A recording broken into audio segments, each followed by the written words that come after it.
Rompiendo el internet.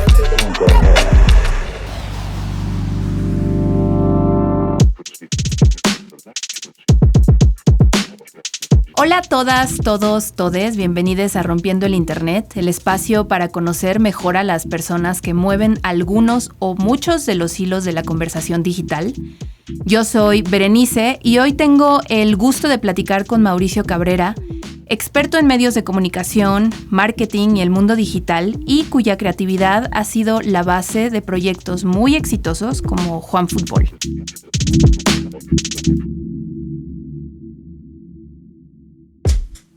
¿Cómo estás, Mauricio? Hola, Berenice. Muchas gracias por la invitación. Muy contento de estar contigo en este nuevo proyecto. Gracias por aceptarla y gracias por venir con nosotros a compartir tu sabiduría digital, que para nosotros además es muy importante porque pues somos un podcast y sobrevivimos precisamente del algoritmo.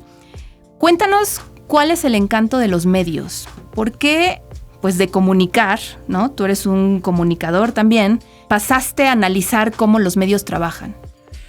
Mira, primero te diría, ¿cuál es el encanto de los medios? El encanto de los medios es tan grande que hoy prácticamente cualquier persona quiere ser su propio medio de comunicación y hacia allá apunta esta tendencia llamada Creator Economy, que justo pone en jaque o pone en una situación comprometida a los medios de comunicación. Resulta que antes, si tú eras el dueño de una imprenta, si tú tenías una cabina de radio, podías tener prácticamente la exclusividad del mensaje.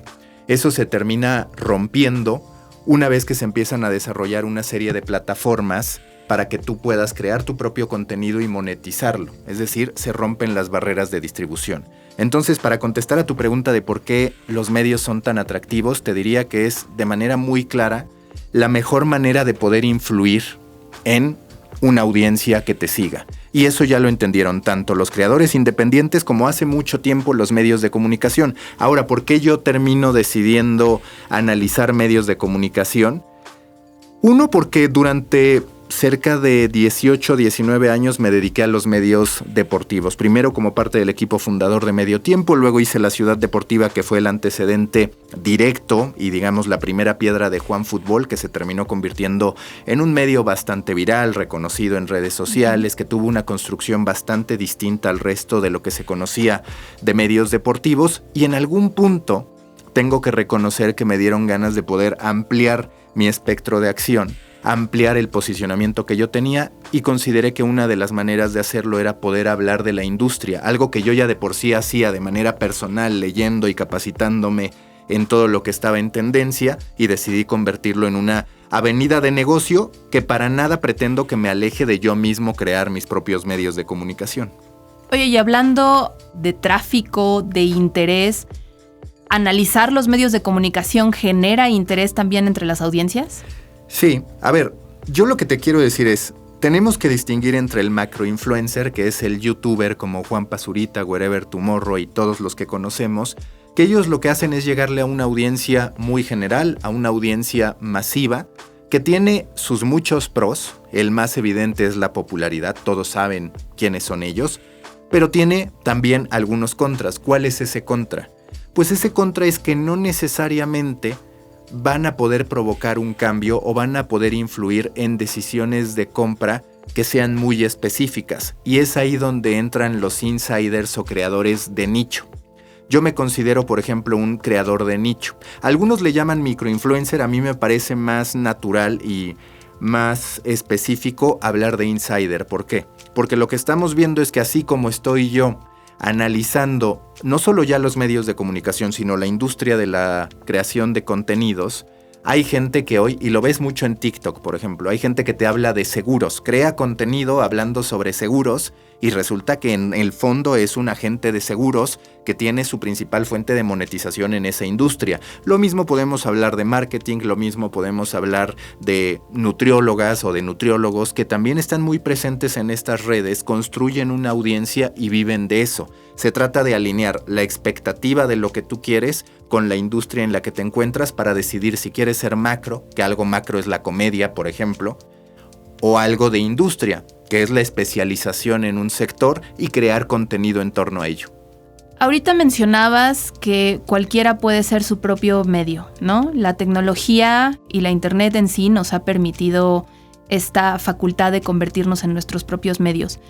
Pero esto, muy a bote pronto, me genera como ciertas dudas, como de problemáticas que podría haber al respecto. ¿Qué pasa con la profesionalización? ¿Qué pasa con la veracidad de los contenidos, la calidad de los contenidos, la responsabilidad que tienen estos generadores de contenidos con las audiencias? ¿Qué has visto tú en este trabajo de analista, de consultor, de gurú de los medios al respecto de estos temas? Es una de las conversaciones que sin duda van a marcar los próximos años y que ya está ocurriendo. En México, por ejemplo, me parece que un parteaguas de la responsabilidad de los influencers se da durante las elecciones, cuando en la veda electoral una serie de influencers deciden llamar al voto a favor del Partido Verde. Empieza a haber mucha conciencia de lo arriesgado que resulta entregarle tanto poder a creadores de contenido independientes. Es algo bastante curioso, porque lo que terminó ocurriendo es: la sociedad termina cuestionando mucho la credibilidad de los medios de comunicación. Se asume entonces que es una mejor idea entregar el poder a las personas, a los creadores de contenido independientes, muchas veces llamados influencers. Pero te terminas dando cuenta también de cómo esos influencers se han significado como empresas en sí mismas, que tienen las mismas intenciones económicas y posiblemente con menos filtros estructurales y éticos que una organización. Porque, claro, a ver, puede haber organizaciones corruptas u honestas, pero cuando menos hay varios filtros que tienes que pasar para llegar a una decisión de determinada índole. Tú estás hablando de que cuando es una persona, a esa persona basta con que la convenzas para que un mensaje salga al aire. Y no es el único caso que hemos vivido. Cada vez hay más, por ejemplo, una situación de venta de productos milagro, tanto en Estados Unidos como en México como en el resto del mundo. Está comprobado que en Estados Unidos un 60% de la desinformación en torno a las vacunas, la que prolifera en internet, sobre todo cuando es no te vacunes y a cambio ofrecen métodos alternativos, está concentrado en una docena de influencers. Esos influencers tienen un interés particular en decirle a la gente no te vacunes, porque ellos se supone que ofrecen un método milagroso, un método alternativo, y les termina representando negocio. ¿Qué está ocurriendo? Lo que está ocurriendo es que en distintos países, sobre todo en Europa y ya en algunos estados de Estados Unidos, se está hablando de la alfabetización mediática e informacional, que va de enseñarnos en todos los niveles, y evidentemente si estás primaria, secundaria, preparatoria, a consumir los medios de comunicación, a entender cuándo podemos confiar y cuándo no en los medios de comunicación. Eso va a ser una gran transformación al modo en que vemos el consumo de medios de comunicación, porque tú y yo nunca hubiéramos pensado que en la primaria nos fuera a tocar, como si fuera civismo, la parte de aprender a consumir medios de comunicación y a tener el criterio para intentar distinguir o tener los argumentos, los filtros, para intentar ser muy selectivo en lo que consumimos, o cuando menos estar conscientes de lo que consumimos. Bueno, pero eso le queda del lado de las audiencias, ¿no? Y es dejarle la chamba también a las audiencias. ¿Qué pasa con los generadores de contenidos? ¿Y qué pasa también con esta exposición masiva a todos estos contenidos que a lo mejor, digo, nosotros como audiencias no tenemos la obligación de saber la diferencia de si este youtuber, si es periodista o solo dice noticias y opiniones, pero en realidad no está verificando la información que está compartiendo? Entonces, pareciera que la responsabilidad cae del lado de las audiencias. Las audiencias tienen la obligación de, digamos, autoeducarse para consumir estos nuevos contenidos, ¿no? Y para saber diferenciarlos. Pero, ¿qué pasa con los realizadores de contenidos? ¿Cuál, digamos, que sería su obligación, su responsabilidad? ¿Cómo? Digo, a lo mejor voy a sonar como un poco radical, pero ¿cómo obligarlos a hacer mejores contenidos, que verifiquen fuentes, que avisen si es publicidad, etcétera? Mira, es una plática que yo he tenido con gente especializada en materia de verificación de información. Yo en efecto creo que la solución no puede estar solo delegando esa responsabilidad en la audiencia, aunque es una realidad que el consumo de contenido, si lo piensas, puede ser como la nutrición. Un tema de te doy la información para saber qué es lo que tú estás digiriendo. Claro, claro. Y que entiendas qué es sus lo que sellos puede provocar. Sí, a final de cuentas. Que tengan sus sellos. A final de cuentas, Cuando tú hablas de alimentación, la tradicional, pues va a algo físico. Pero cuando hablas de lo que tú consumes, hay una digestión informativa de contenidos, de conocimiento. Entonces, es muy importante que la sociedad sea consciente, sobre todo porque se ha demostrado que no va a haber filtros que puedan detener del todo la desinformación desde creadores de contenido e incluso desde los propios medios de comunicación, porque lo cierto es que hay muchos tipos de medios de comunicación y depende de cómo los creas, de los principios que tengas, de los orígenes por los que ha sido generado ese medio de comunicación. Es decir, lo que yo he platicado con todos estos verificadores es, nunca los organismos de verificación de información van a ser lo suficientemente poderosos para poder contener el efecto de una noticia falsa. ¿Por qué? Porque un verificador, primero, necesitas tener cualquier cantidad, un ejército de verificadores para atender todo lo que se crea. Segundo, un verificador entra en acción, o puede entrar en acción, hasta que ya se publicó el contenido. Es decir, que hay un tiempo de ventaja que tiene el contenido contra el verificador. El verificador tiene que trabajar en vivo sobre un contenido que ya está viajando alrededor de las redes. Y cuando sale este organismo verificador, muchas veces independiente, chiquito, muy del nicho periodístico, más que masivo, más que con un alcance social, ya no hay el mismo impacto en ese desmentido de la información que en la información que se propagó.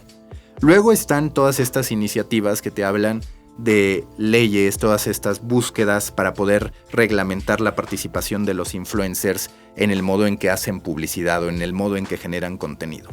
Y sí hay algunos principios que desde hace tiempo las propias redes sociales manejan de, oye, si estás trabajando con una marca, necesitas hacer el que, por ejemplo, en el caso de Facebook e Instagram es llamado un handshake, avisar que es un contenido patrocinado.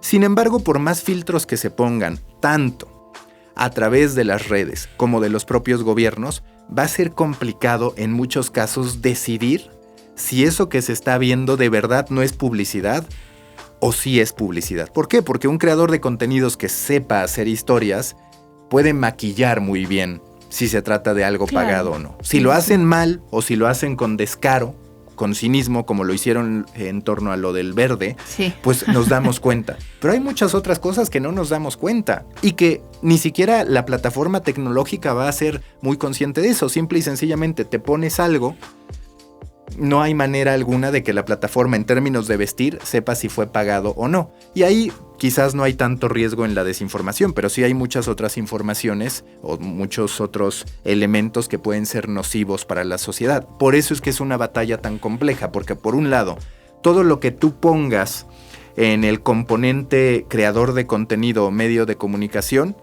puede ser un tanto sutil, puede, digamos, encontrarse el modo de esquivarlo. Y por el otro lado también depende mucho de cómo lo quiere interpretar la sociedad, porque nos estamos enfrentando a una sociedad que muchas veces ante los hechos, aún así se queda con sus opiniones. Tú le presentas algo verificado y si no va con sus opiniones, decide que eso tiene una intención negativa más allá de la información que le estás entregando. Aún así no se van a querer vacunar. Sí, exactamente. Lo cierto es que legislativamente y pareciera que también socialmente vamos un paso atrás de lo digital, ¿no? Del lenguaje digital, de cómo va evolucionando con tal rapidez. A ver, es que es una realidad y no solo en México. Las comparecencias de Mark Zuckerberg, por ejemplo, en el Congreso de Estados Unidos dejaron muy claro eso. El nivel de conversación que él tiene y de entendimiento de digital es muy superior a las personas que se supone que están generando legislaciones a ese respecto. Claro. Y cada vez más nos tenemos que cuestionar, eso es algo sobre lo que yo he escrito, por ejemplo, si las plataformas tecnológicas no empiezan a ser gobiernos en sí mismos. La gran muestra es en el momento en que Facebook, en que Twitter deciden apagar a Donald Trump, pues podemos decir que es cuando verdaderamente se contiene el impacto de Donald Trump. Saltándose el rango, en este caso presidente de Estados Unidos, todos podemos tener opiniones a favor o en contra de esa decisión, pero lo que sí que es significativo es que las redes tuvieron el poder suficiente para apagar al que entonces era el presidente de Estados Unidos. Y ahí entendemos cómo se va reacomodando todo y cómo de verdad estamos en un momento en el que, como tú dices, puede parecer irresponsable que se deje mucho en la audiencia, pero parece que va a ser muy complicado que desde otros ámbitos pueda venir cuando menos una solución definitiva. Ni siquiera los algoritmos alcanzan a poder determinar todos los sesgos que pueda haber en la información. Y también hay otro punto que es muy interesante. A Facebook, por ejemplo, está demostrado que puede, con su algoritmo, limitar el impacto de las notas tendenciosas o desinformando.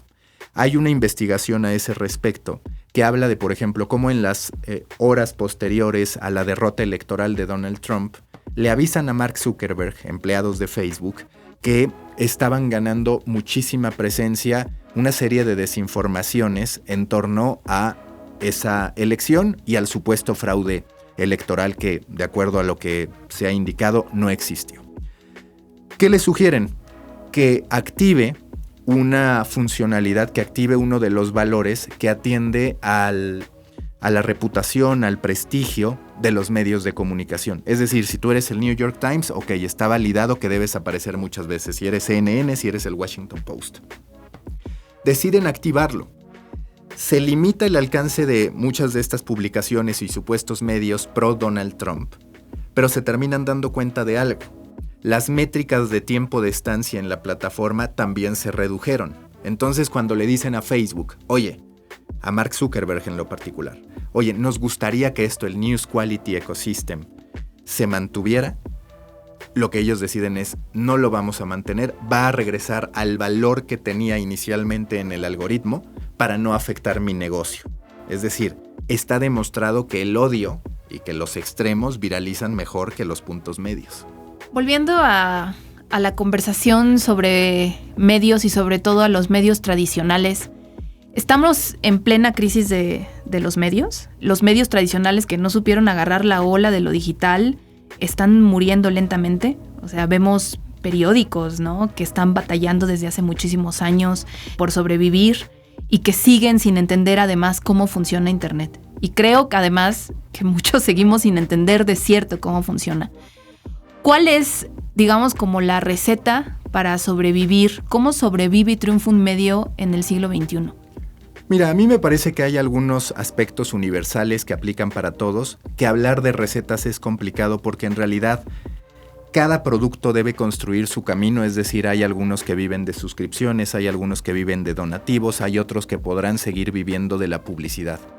Lo que sí es una realidad es que haciéndolo como lo hemos hecho, no vamos a perdurar como industria. Primero, porque a lo largo de los años en digital hicimos algo muy mal, que es que confundimos gratuidad con baja calidad. Y yo, justo en un libro que acabo de publicar que se llama Panmedials, los medios de la pandemia, hablo de cómo resulta absurdo. Es como si tú fueras a un supermercado y una marca de lácteos que decide dar a probar un yogurt se encarga de que ese yogurt, cuando lo prueba la gente, sepa horrible. Pues claramente nunca lo van a comprar. Y podemos hacer esa analogía si nos vamos a los medios de comunicación y decir, bueno, pues es que si desde que empezó digital tú empezaste a considerar que tu producto podía ser de baja calidad, es natural que ahora sea complicado que cambies de calidad tu producto, que la eleves y que por otro lado la audiencia diga, oye, resulta que sí tengo que pagar por esto porque estás partiendo de una percepción negativa. Muchísimos medios de comunicación asumieron digital como el vertedero de lo que no tenía importancia para el impreso, por ejemplo, ¿no? Y muchos medios también de digital a lo que se dedicaron es a satisfacer a los algoritmos antes que a sus lectores, que eran, al final de cuentas, el cliente principal. Está demostrado en medios en Estados Unidos, sobre todo de nueva generación, que si tú haces medios de calidad, también elevas el nivel de la publicidad que puedes ofrecer. Ahorita que te hablaba de los nichos, por ejemplo, pues a ver, no es lo mismo hablar desde el generalismo y estar buscando que cualquier empresa se monte a tener audiencias que tú conozcas muy bien, que digas, ¿sabes qué? Para mi tipo de público que tiene este poder adquisitivo, que tiene este tipo de principios, que tiene este modo de vida, va a ser interesante lo que tú le presentes a las diferentes fuerzas comerciales de los medios que parten de la generalidad, que parten de a ver cómo le hacemos para hacernos de dinero, vamos a meter lo que sea de publicidad, aunque le moleste al usuario. Porque llegamos a un extremo en el que se veía a través de Twitter a gente de medios de comunicación diciéndole a los lectores, pues si no pagas, atente a que nosotros vamos a comer como sea. Y pues claro, ese comer como sea equivalió a saturar de anuncios, a poner la publicidad que el anunciante quisiera, y ese es otro de los puntos que tiene que cambiar, que el cliente no siempre tiene la razón, que es una de las grandes frases con las que crecimos, pero que hoy no aplica más, porque a final de cuentas tienes que apuntar directamente al lector. Y hay otro punto que es muy complicado, que es el de la credibilidad. Tú ahorita hablabas de la desinformación de los creadores de contenido. Bueno, esa está validada.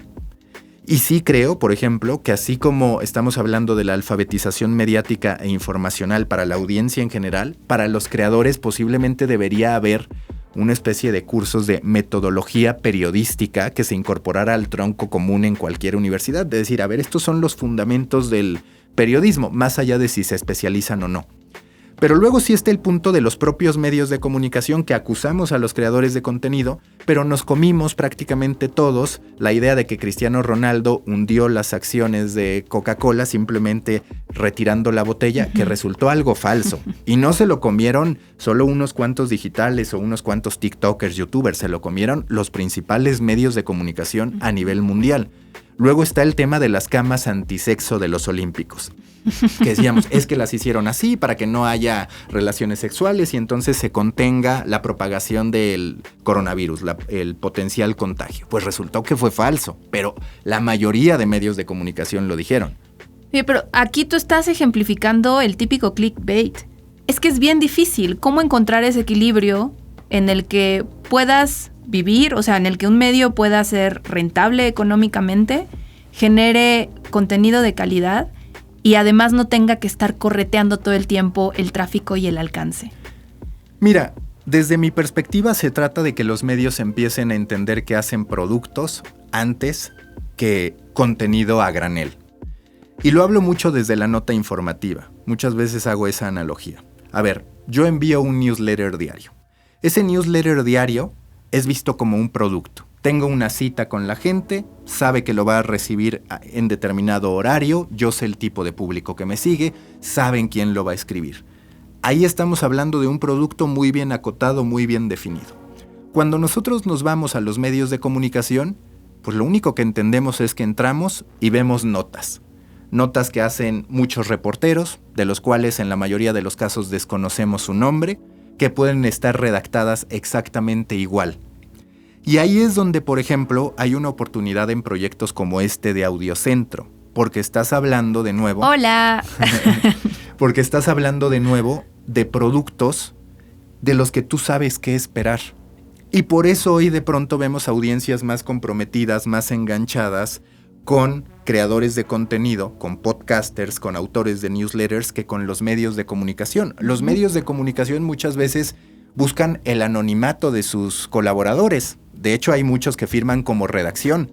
Y yo lo primero que les digo a los que están entrando a un medio de comunicación es no aceptes firmar como redacción. Si te piden que seas anónimo, no tiene ningún sentido porque no vas a construir tu marca y no vas a estar generando un producto de valor, un producto que agregue. Cada vez más vamos a ver a más medios de comunicación trabajando en productos, muy como la televisión o la radio, que es, este es mi programa, empieza a tal hora, termina a tal hora, como el propio YouTube, oye, vas a encontrar un nuevo episodio a esta hora, que medios persiguiendo el breaking news, porque el breaking news ya se consigna en otro lugar. Y también cada vez más vamos a ver, o tenemos que ver, a medios de comunicación entregando mucho del poder a sus marcas personales, a las marcas personales que formen parte de ello. Porque hoy la audiencia no se quiere relacionar con entes jurídicos, se quiere relacionar con otras personas, con todo lo bueno y lo malo que eso ha traído. Estaba viendo hace unos días un documental acerca de cómo va a ser la humanidad en el futuro distante y hablaban de que, por ejemplo, la medicina va a ser ya totalmente personalizada. Y esto que mencionas es un poco también eso, ¿no? O sea, llegará un momento, ya lo estamos viviendo, en el que también los medios, cómo se dirigen a sus audiencias, va a ser de manera muy personalizada.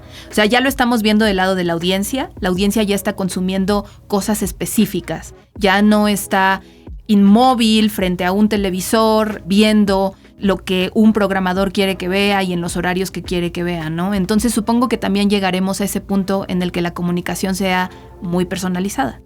Sí, y es bastante curioso porque antes se hablaba de sitios que te ofrecían una experiencia personalizada en la que tú palomeabas los temas que querías recibir.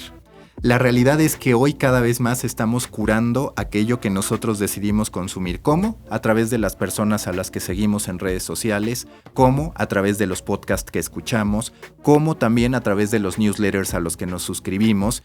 Y es ahí donde empiezan a cambiar y a desafiarse muchos paradigmas del periodismo.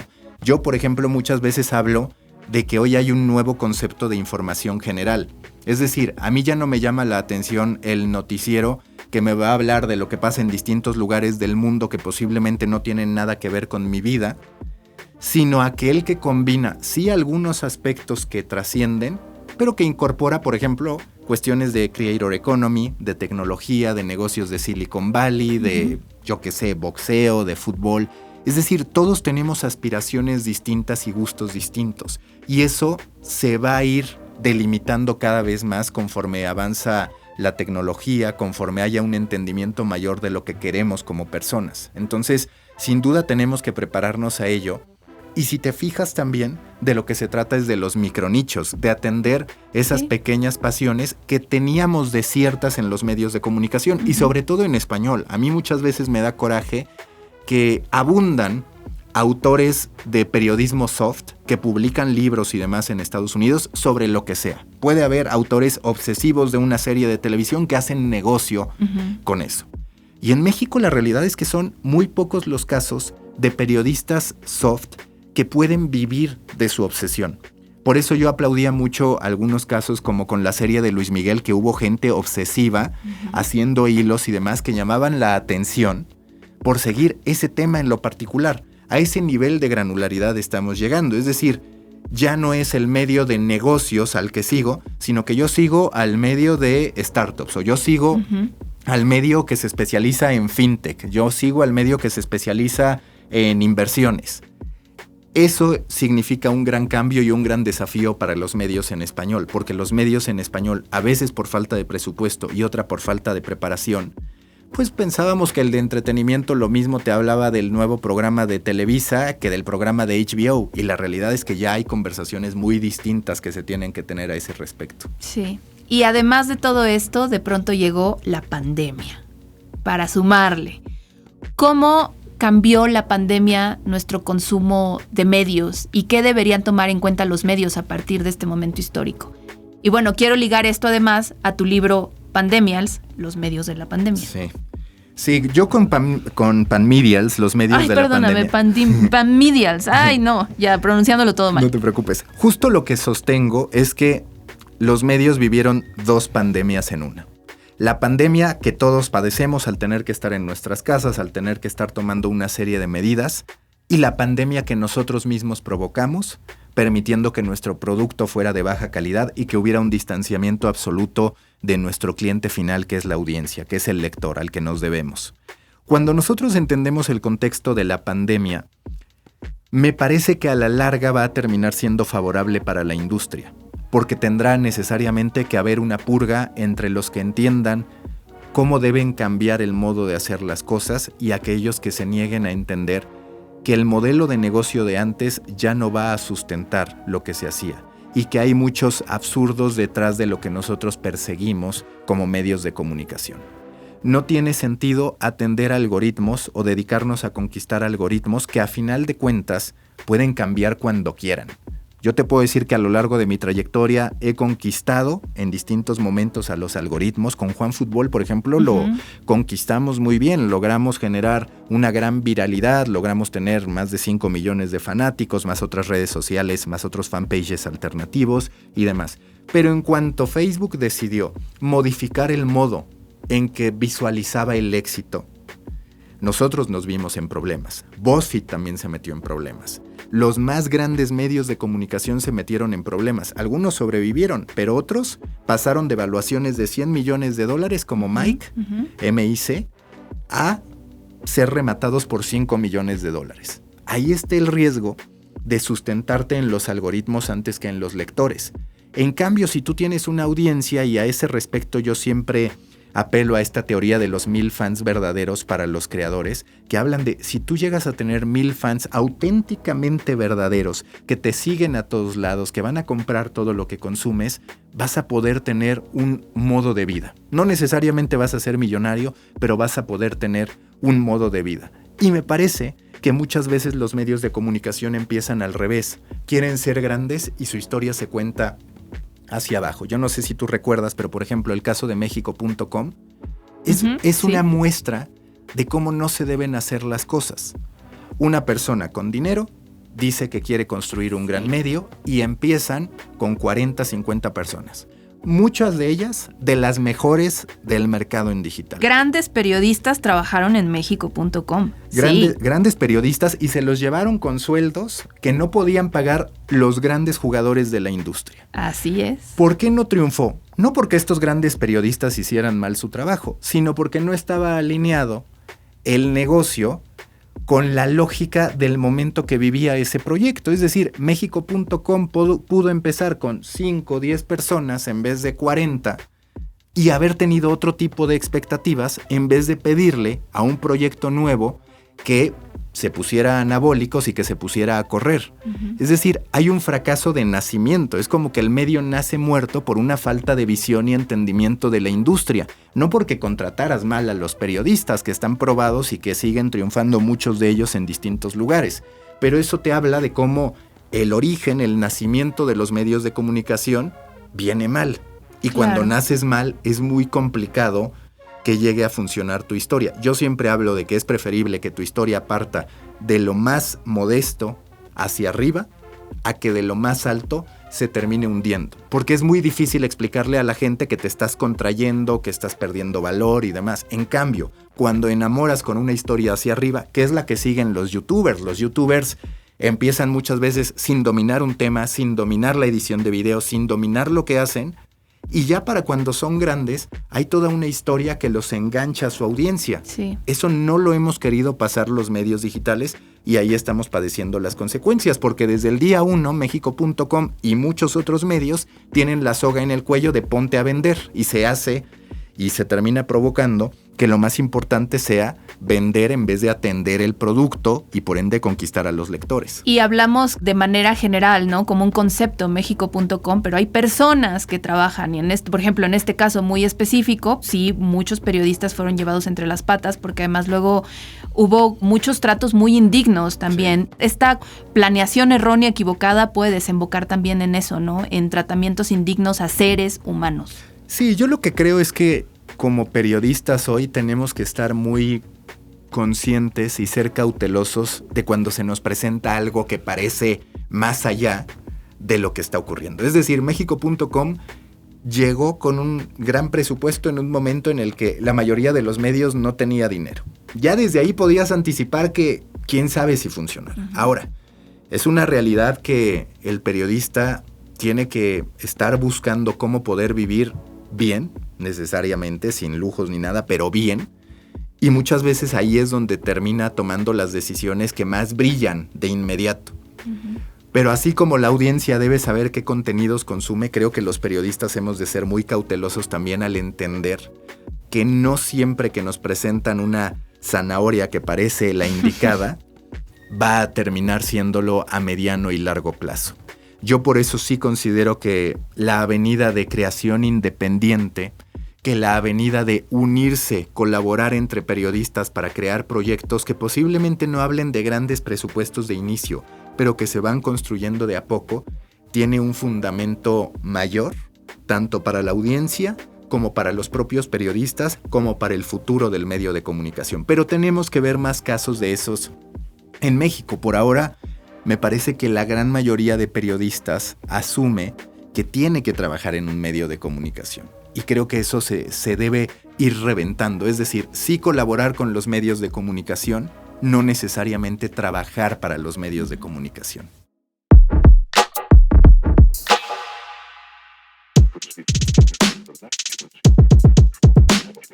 Ha sido súper ilustrativo súper ilustrativa esta conversación. ¿Dónde podemos seguirte? ¿Dónde podemos leer tus piensos tan sabios? A ver, me pueden seguir, se pueden suscribir a mi newsletter en storybaker.co, así SEO, sin M, storybaker.co. Me pueden seguir en mis redes sociales como Macafood, y el libro Panmedials, Los medios de la pandemia, lo pueden encontrar en Amazon, tanto en versión Kindle como en versión impresa. Me dará mucho gusto que lo puedan leer y, por supuesto, estar en contacto con todos ustedes. Ojo aquí, estudiantes de comunicación, de marketing, curiosos, ávidos de las redes sociales y de toda la información que encontramos a raudales todo el tiempo. Es bien importante estar actualizados y es bien importante tener claros varios de los conceptos de los que tú has hablado en esta entrevista tan rica y tan ilustrativa. Muchas gracias, Berenice, por la invitación. Yo feliz. Muchas gracias a ti. Gracias a todas y todos por escucharnos. Yo soy Berenice. Nos escuchamos en el próximo Rompiendo el Internet. Adiós.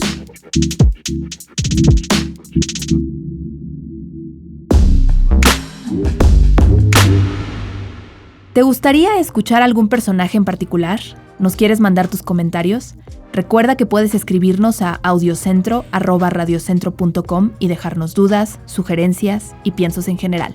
Gracias por escucharnos. Rompiendo el Internet es una producción de Audiocentro. Yo soy Berenice Andrade. La edición de audio estuvo a cargo de Juan Bernardo Cantú, con la producción ejecutiva de Javier Martret y Luisa Cantú. Rompiendo el Internet. Audiocentro.